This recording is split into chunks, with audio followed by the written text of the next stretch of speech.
नमस्कार, मनी गुरु की इस खास पेशकश में आप सभी का स्वागत है। मैं हूं स्वाति रायना।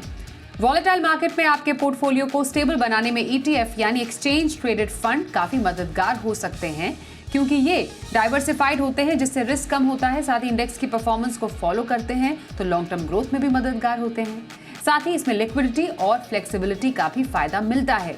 तो इन्हीं खूबियों की वजह से पिछले काफ़ी समय से पॉपुलर भी हो रहे हैं निवेशकों के बीच में।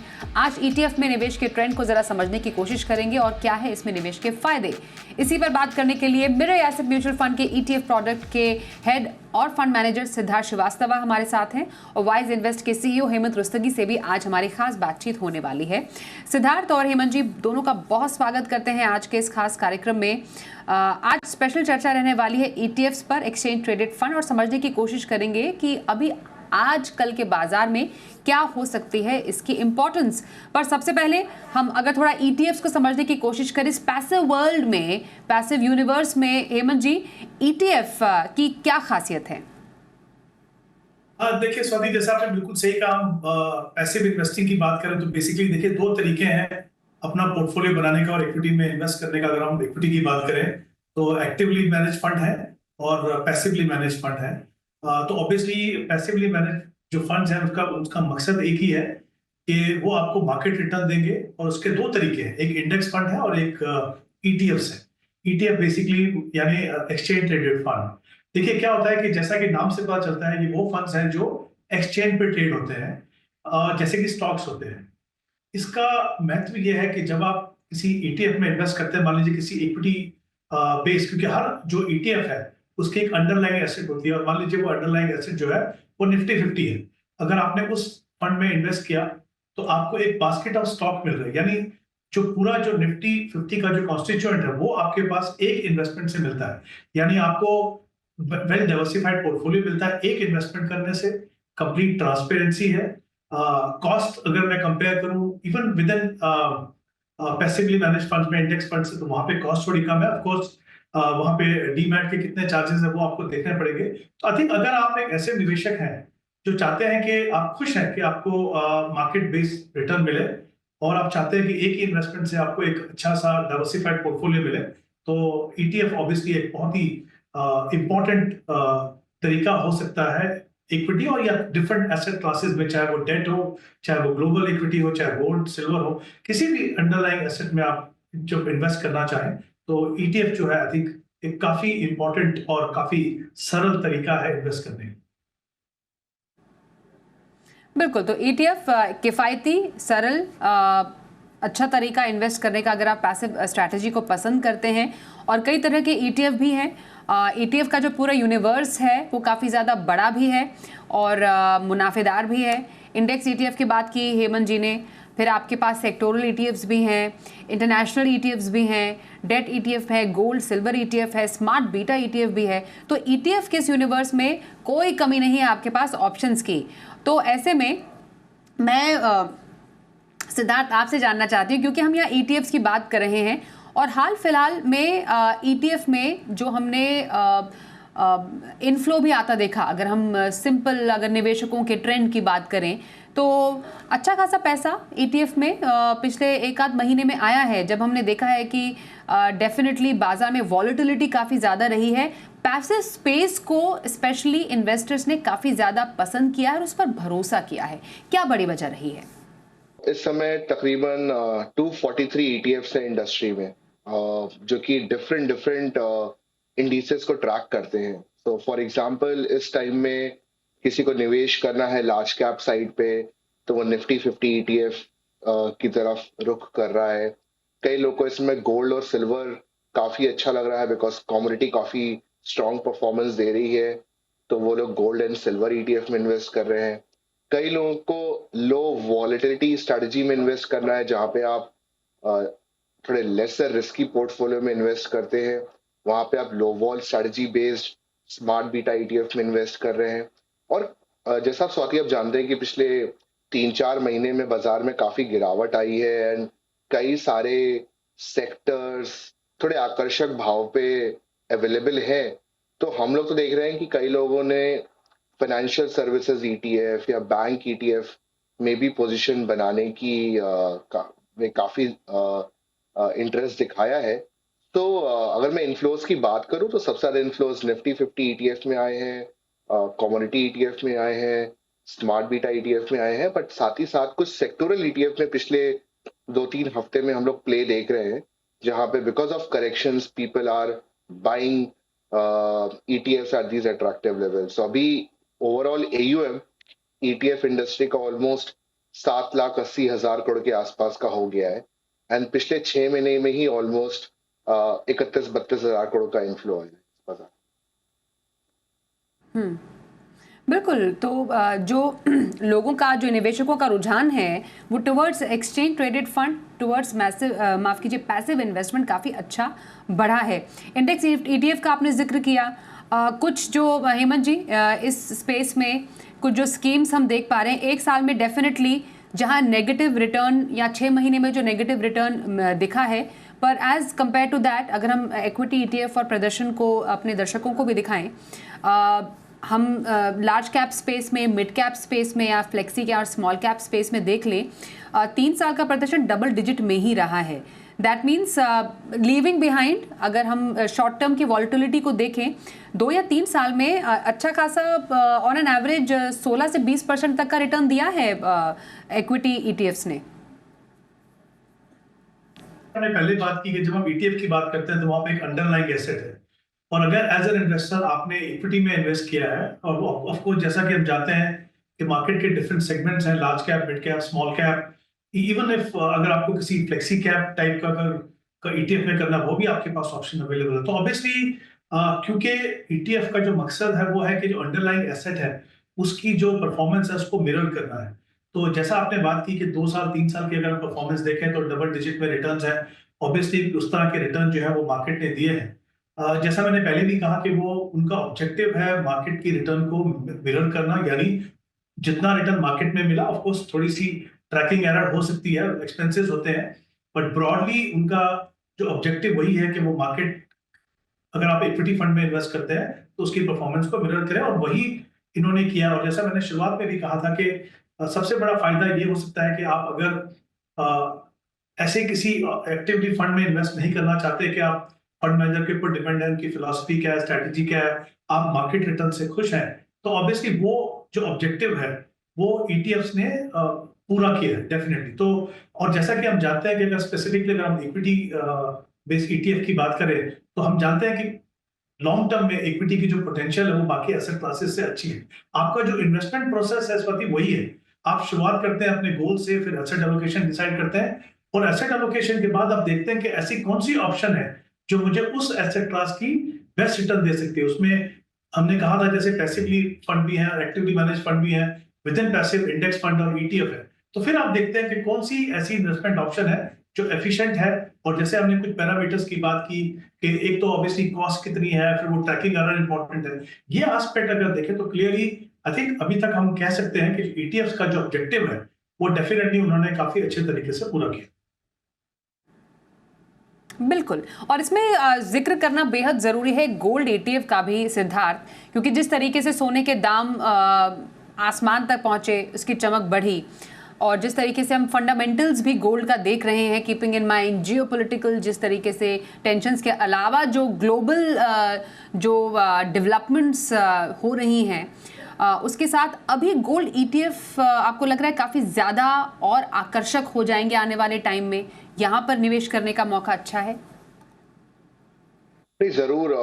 गोल्ड वैसे भी किसी भी इन्वेस्टर के पोर्टफोलियो का बहुत ही एक इम्पॉर्टेंट हिस्सा है। सो ना सिर्फ गोल्ड बट लोगों को सिल्वर को भी देखना चाहिए अपने पोर्टफोलियो में ऐड करने के लिए, एंड इसमें हम काफी सॉर्ट्स ऑफ रुझान देख रहे हैं इसकी तरफ। फॉर एग्जांपल अभी राइट नाउ तकरीबन 32 गोल्ड और सिल्वर ईटीएफ है जिनका total asset under management almost 70,000 crore के आसपास है, जिनमें से 14,500 करोड़ रुपए पिछले 6 महीने में ही है।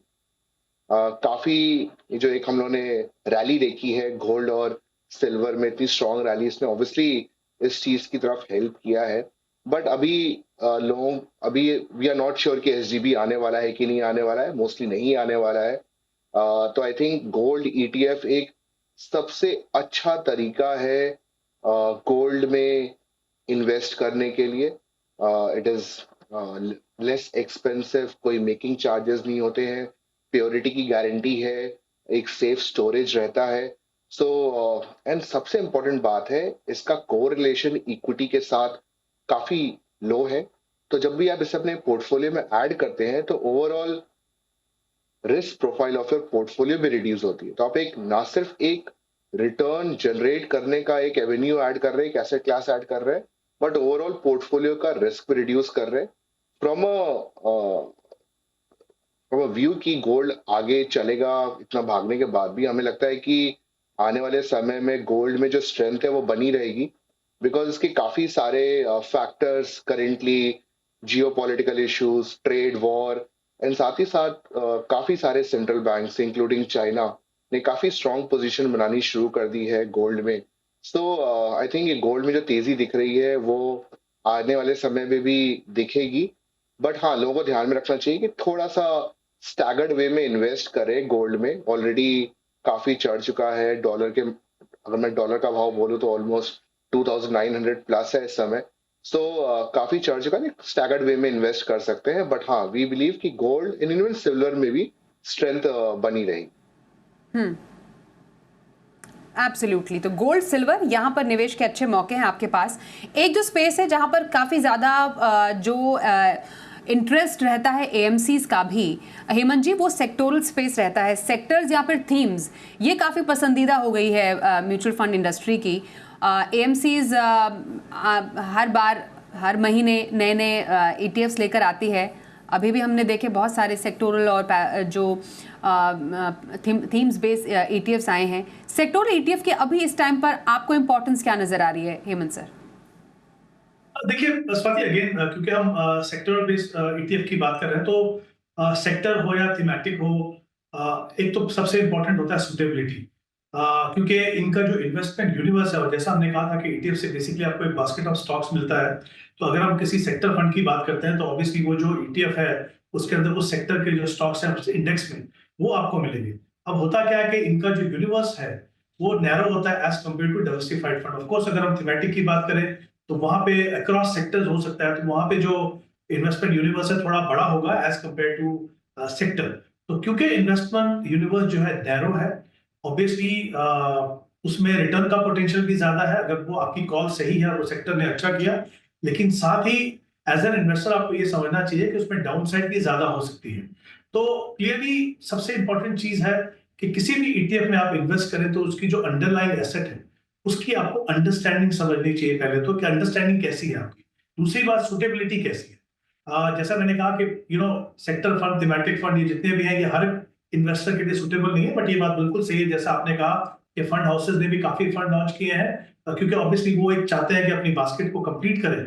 और हमने देखा कि इन्वेस्टर्स का भी रुझान इन फंड में काफी है, काफी ज्यादा एलोकेशन पिछले 1 या 2 साल में हम कह सकते हैं कि इनमें आई है।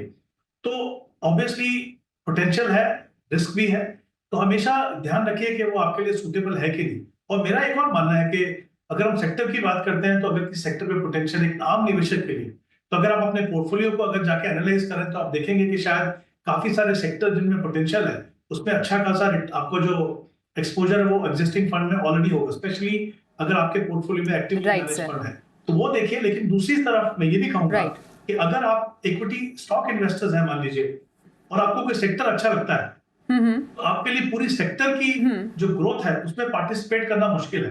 तो वहां पे सेक्टर फंड मुझे लगता है एक काफी अच्छा सप्लीमेंट्री रोल प्ले कर सकते हैं आपकी, कि कुछ पैसा आपने स्टॉक्स में लगाया, कुछ पैसा आपने उस सेक्टर के ईटीएफ में लगाया। तो अलग अलग इन्वेस्टर्स के लिए अलग अलग रोल्स हैं। Right sir. बट जैसा मैंने कहा, सूटेबिलिटी बहुत इंपॉर्टेंट। बिल्कुल, सूटेबिलिटी बहुत इंपॉर्टेंट है। ब्रेक लेने से पहले एक छोटा मैं रिएक्शन सिद्धार्थ आपसे लेना चाहूँगी, क्योंकि सेक्टोरल स्पेस में आपकी एएमसी मिराई एसिड का भी फाइनेंशियल सर्विसेज का ईटीएफ भी है which has done really well. 1, 2 और 3 साल में हमने जो परफॉर्मेंस देखी, निफ्टी इंडिया मैन्युफैक्चरिंग ईटीएफ भी हमने देखा है। जब एक ईटीएफ मैं आपसे जानना चाहूँगी, क्या आप पॉइंट्स देखते हैं एक ईटीएफ लाने से पहले? कौन से ऐसे कंसिडरेशंस होंगी जो आप एक इन्वेस्टर के लिए बताएंगे before selecting a particular theme और अ सेक्टर इन ईटीएफ? सो कोई भी प्रोडक्ट लॉन्च करने के पहले हम उसकी सुटेबिलिटी देखते हैं कि एक वाइडर सेट ऑफ इन्वेस्टर्स के लिए वो सुटेबल है कि नहीं है। देखिए, ईटीएफ सिर्फ लॉन्ग टर्म इन्वेस्टिंग के लिए और कोर एलोकेशन के लिए नहीं बना हुआ है। उस कई सारे ईटीएफ टैक्टिकल एलोकेशन के लिए भी होते हैं, कि जैसे एक बैंक ईटीएफ है। बैंक ईटीएफ में कई लोग टैक्टिकली एलोकेट करते हैं जब भी मॉनेटरी पॉलिसी आ रही होती है या फिर उनके ऊपर एक बैंकिंग सेगमेंट के ऊपर व्यू होता है, एंड देन उसके हिसाब से उसमें पोजीशन बनाते हैं। सेम हमने देखा है कि आईटी ईटीएफ्स में भी होता है, जब उनको लगता है कि कोई टैरिफ रिलेटेड इश्यूज या फिर आईएनआर डॉलर मूवमेंट एक्सेट्रा, या फिर एक सिंपल एक गाइडेंस आती है regarding earnings etcetera. But then there are some themes, जैसे कि इंडिया मैन्युफैक्चरिंग हुआ, कंजम्पशन हुआ, हेल्थ केयर हुआ। ये एक लॉन्ग टर्म थीम भी हो सकती है जो आपके कोर पोर्टफोलियो में भी का हिस्सा बन सकती हैं। सो डिफरेंट टाइप के ईटीएफ्स डिफरेंट रिक्वायरमेंट्स को मीट करते हैं। जब भी हम लाते हैं तो देखते हैं कि पहला जो इंटेंट है प्रोडक्ट का, वो अंडरलाइंग इंडेक्स मीट कर रहा है कि नहीं मीट कर रहा है, एंड वो चीज हम अपने इन्वेस्टर्स को in a proper transparent manner दे पा रहे हैं कि नहीं दे पा रहे हैं। एंड दूसरा कि उसकी लॉन्जिविटी क्या है, राइट। आज वो एक सेट ऑफ इन्वेस्टमेंट ऑब्जेक्टिव को मीट कर रहा है, 3 4 5 साल डाउन द लाइन भी क्या उसकी यूटिलिटी रहेगी कि नहीं रहेगी। तो कई चीजें देखी जाती है। बट जैसा मैंने बोला, हर ईटीएफ की जो सुटेबिलिटी और रिक्वायरमेंट होती है एंड जो यूज केस होता है वो आजकल काफी डिफरेंट होता है। इंटरनेशनल ईटीएफ्स एक अंतर्राष्ट्रीय तड़का या फ्लेवर लगाने के लिए काफ़ी ज़्यादा पॉपुलर हैं आपके इन्वेस्टमेंट के लिए। मैं हेमंत जी आपसे जानना चाहूँगी, क्योंकि कई जो फंड्स हैं, ईटीएफ्स हैं, क्योंकि एक आरबीआई ने, सेबी ने एक रिस्ट्रिक्शन भी पोज की है, सब लिमिट है $1 बिलियन की फॉर इंटरनेशनल ईटीएफ्स। ये जो कैपिंग है, उसके बावजूद एक इंटरनेशनल ईटीएफ में अभी इन्वेस्ट करने के पीछे क्या आप कारण बताएंगे? देखिए स्वाति, इंटरनेशनल इन्वेस्टिंग अगर हम बात करें तो ये बहुत ही इंपॉर्टेंट एस्पेक्ट है डाइवर्सिफिकेशन पॉइंट ऑफ व्यू से। जरा उसके दो तरीके होते हैं डाइवर्सिफिकेशन के। एक तो आप अगर अपने देश में आप इन्वेस्ट कर रहे हैं तो वहां पे आप डिफरेंट एसेट क्लासेस में इन्वेस्ट करते हैं। विद इन एसेट क्लास अगर हम इक्विटी की बात करें तो आप डिफरेंट मार्केट सेगमेंट में इन्वेस्ट करते हैं, डिफरेंट इन्वेस्टमेंट स्ट्रेटेजी और फिलोसफी में इन्वेस्ट करते हैं, ताकि आपको जो है डाइवर्सिफिकेशन मिले। दूसरा तरीका है ज्योग्राफिकल डाइवर्सिफिकेशन का, यानी आप सिर्फ अपने देश की इकोनॉमी और मार्केट पे डिपेंड नहीं कर रहे, आप दूसरे देशों में, या जिसमें इमर्जिंग मार्केट भी हो सकती है, डेवलप मार्केट लाइक यूएस भी हो सकती है, वहां पे आप इन्वेस्ट करते हैं। हालांकि हम कह सकते हैं कि आज बाजार जो है वो एक बड़ा ग्लोबल मार्केट है, बट फिर भी ऐसे कुछ फैक्टर्स हैं जो अलग अलग मार्केट्स पे अलग अलग समय पे आपको रिटर्न अच्छा दे सकते हैं। तो क्लियरली उसका फायदा उठाने के लिए आप ग्लोबल इन्वेस्टिंग करते हैं। आप जैसा बिल्कुल सही कहा, अभी भी कुछ फंड है जहां पे आप एसआईपी से या अदरवाइज जहां पे लिमिट्स अवेलेबल है वहां पे आप इन्वेस्ट कर सकते हो। वहां पे इंपॉर्टेंट चीज ये है कि ईटीएफ एक अच्छा जरिया हो सकता है इन्वेस्ट करने का, but of course as an investor आपको ये डिसाइड करना है कि आप किस मार्केट में इन्वेस्ट करना चाहते हो, क्योंकि ये जो ग्लोबल ईटीएफ है वो आपको डिफरेंट ग्लोबल मार्केट्स में या डिफरेंट किसी इंडेक्स को ट्रैक करते हैं। तो आपको एज एन इन्वेस्टर ये डिसाइड करना है कि पहली बात, कितना प्रपोर्शन आपके पोर्टफोलियो का ग्लोबल इन्वेस्टिंग में हो, इंटरनेशनली आप इन्वेस्ट करेंगे, और किस मार्केट में और किस तरीके से आप इन्वेस्ट करेंगे। तो वहां पे उस पॉइंट ऑफ व्यू से जो ग्लोबल ईटीएफ्स हैं वो एक सिग्निफिकेंट रोल प्ले करते हैं डाइवर्सिफिकेशन के लिए इन्वेस्टर्स के पोर्टफोलियो में। एब्सोल्युटली। और सिद्धार्थ, अब एक इन्वेस्टर अपने पोर्टफोलियो में किसी ईटीएफ या पैसिव इन्वेस्टमेंट की जो पोजीशनिंग है वो कैसे करे? एक्टिव फंड्स का चलिए पोर्टफोलियो बना हुआ है, large, mid, flexi, diversified equity funds हैं, ईटीएफ्स ऐड करने हैं एट दिस मोमेंट, तो आप क्या एक प्रपोर्शन या रेशो सजेस्ट करेंगे? देखिए, सबसे पहली बात है कि हम लोगों को कभी एक्टिव वर्सेस पैसिव की डिबेट में नहीं पड़ना चाहिए।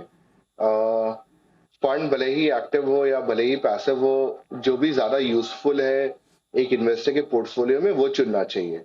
So for example, let's talk about core portfolio पहले। तो कोर पोर्टफोलियो में जहां तक इक्विटी की बात है, ईटीएफ क्यों पॉपुलर हो रहे हैं, पैसिव इन्वेस्टिंग क्यों पॉपुलर हो रही है? बिकॉज एक्टिव फंड्स ट्राई करते हैं बेंचमार्क को आउट परफॉर्म करने का, बट कई सारे एक्टिव फंड्स सक्सेसफुल नहीं हो पाते, राइट। एंड जो सक्सेसफुल होते हैं उनमें भी कोई कंसिस्टेंसी नहीं है। आज कोई फंड परफॉर्म कर पा रहा, आउट परफॉर्म कर पा रहा है, अगले साल कोई और करेगा शायद, जो इस साल का चैंपियन है वो अगले साल का चैंपियन ना रहे और क्या पता अंडर परफॉर्म करे। तो एक लैक ऑफ कंसिस्टेंसी भी है।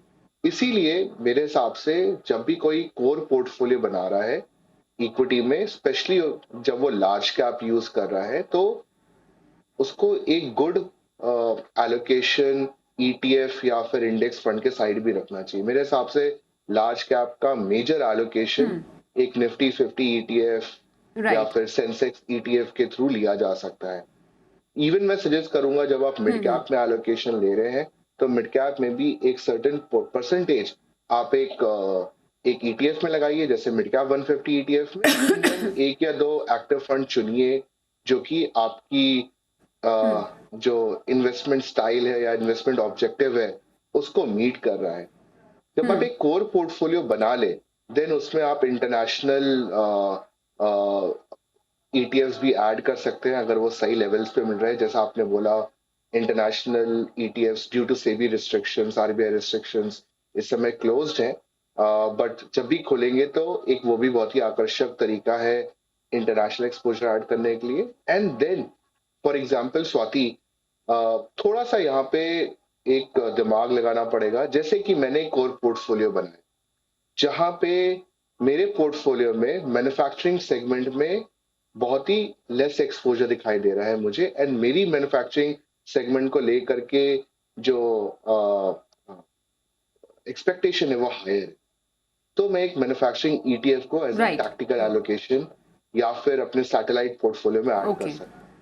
अगर मुझे लग रहा है कि मेरा पोर्टफोलियो बहुत ही ज्यादा कंजर्वेटिव हो रहा है ऑन द इक्विटी साइड, तो मैं एक मोमेंटम या फिर अल्फा बेस्ड ईटीएफ में एक्सपोजर ले सकता हूं, again in the satellite port. Smart beta ETF चला दो। आप ईटीएफ से ना सिर्फ कोर पोर्टफोलियो भी बना सकते हैं बल्कि ईटीएफ यूज करके जहां जहां पे आपको देख रहा है कि आपके पोर्टफोलियो में ये मिसिंग पार्ट्स है उसको आप कंप्लीट कर सकते हैं। जैसे कि गोल्ड ईटीएफ, सिल्वर ईटीएफ से कमोडिटी का एक्सपोजर लीजिए, इंटरनेशनल ईटीएफ से ज्योग्राफिकल डाइवर्सिफिकेशन करिए, थीमेटिक ईटीएफ यूज करके आप जो मिसिंग एलोकेशन है आपके पोर्टफोलियो में वो पाइए। एंड अगर आपको अल्फा या लो वॉल का एक्सपोजर लेना है उस टाइप की स्ट्रेटजी और उस टाइप के कैरेक्टरिस्टिक को टारगेट करने के लिए तो आप वो यूज कर सकते हैं। सो एक पोर्टफोलियो बनाने का ट्राई करिए एंड उसमें कुछ ईटीएफ्स आप यूज कर सकते हैं। बिल्कुल। तो जैसा मैंने शुरुआत में बताया था, ईटीएफ का यूनिवर्स बहुत बड़ा है, इन्वेस्टमेंट ऑप्शंस ढेरों हैं आपके सामने। हेमंत जी और सिद्धार्थ ने जैसे बताया, आप इंडेक्स यानी इक्विटी का एक्सपोजर भी ले सकते हैं, सेक्टोरल एक्सपोजर भी ले सकते हैं, इंटरनेशनल फ्लेवर भी ले सकते हैं, फिक्स्ड इनकम का फ्लेवर भी ले सकते हैं, गोल्ड सिल्वर की चमक भी आ सकती है पोर्टफोलियो में थ्रू पैसिव इन्वेस्टमेंट, और एक स्मार्ट बीटा इन्वेस्टमेंट स्ट्रैटेजी का भी फायदा उठाया जा सकता है। बस ज़रूरत है कि आप केयरफुली अपने स्कीम या फिर फंड का चुनाव करें एक अच्छे फाइनेंशियल प्लानर की मदद से। काफ़ी ज़्यादा मदद हमारे आज के एक्सपर्ट्स ने भी की है। सिद्धार्थ और हेमंत जी, थैंक यू सो मच हमारे साथ आज के इस कार्यक्रम में शामिल होने के लिए। रुकते हैं एक ब्रेक के लिए, देखते रहिए जी बिजनेस।